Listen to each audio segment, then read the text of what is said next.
Selamat pagi Bapak Ibu yang kekasih di dalam Tuhan Yesus Kristus. Pagi hari ini saya Eko Wayu Suryaningsih kembali menyapa dengan kebenaran firman Tuhan yang terdapat dalam 1 Tesalonika 2 ayat 8. 1 Tesalonika 2 ayat 8. Demikianlah kami dalam kasih sayang yang besar akan kamu, bukan saja rela membagi Injil Allah dengan kamu, tetapi juga hidup kami sendiri dengan kamu, karena kamu telah kami kasihi. Amin. Bapak Ibu yang kekasih di dalam Tuhan Yesus Kristus, sebagai pengikut Kristus, kita adalah duta besarnya di bumi ini. Tugas kita adalah membagikan kabar baik tentang keselamatan yang Dia tawarkan kepada seluruh dunia. Tetapi tugas kita tidak berhenti sampai di situ saja. Saat kita membagikan kabar baik, kita harus menunjukkan kasih kepada semua orang. Mengapa seorang duta besar dari Tuhan Yesus Kristus harus menunjukkan kasih kepada semua orang? Ya, karena Allah kita adalah kasih. Jadi, jika kita menunjukkan apapun selain kasih kepada orang lain, kita tidak mewakili Tuhan Yesus Kristus. Ada 3 cara utama untuk menunjukkan kasih. Yang pertama adalah menggunakan hidup kita untuk memenuhi kebutuhan orang lain.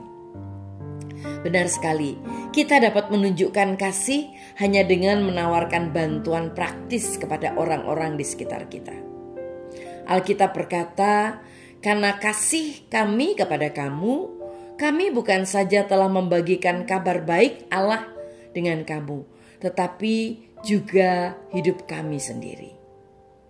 1 Tesalonika 2 ayat 8. Kita dapat memberikan bantuan yang sederhana namun bermakna, seperti membawakan makanan untuk seseorang yang sedang berduka, membantu anak muda dalam sebuah proyek, atau menawarkan tumpangan kepada tetangga yang lanjut usia.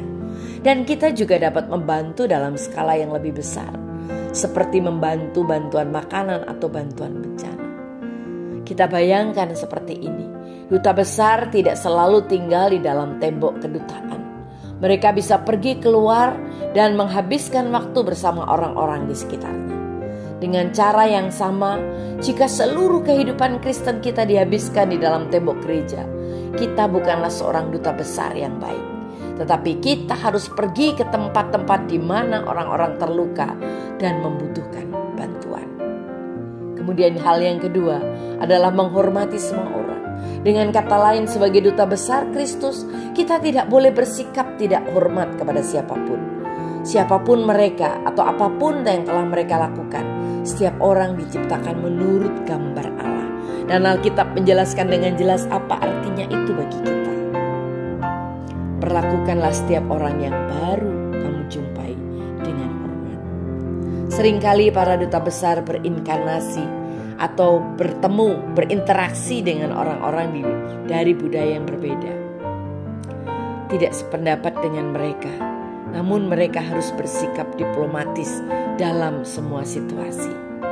Itulah cara kita melihatnya. Yang kedua dan yang ketiga, membangun jembatan. Inilah arti hal itu bagi para rasul. Dalam 1 Korintus 9 ayat 22 dikatakan, dalam keadaan seperti apapun seseorang, aku berusaha mencari titik temu dengannya, supaya ia mau memberitakan Kristus kepadanya dan Kristus menyelamatkannya. Ketika kita menemukan titik temu dengan orang lain, kita membangun jembatan rasa hormat dan kasih. Dan di jembatan itulah Tuhan Yesus Kristus dan orang-orang yang tidak percaya dapat bertemu satu sama lain.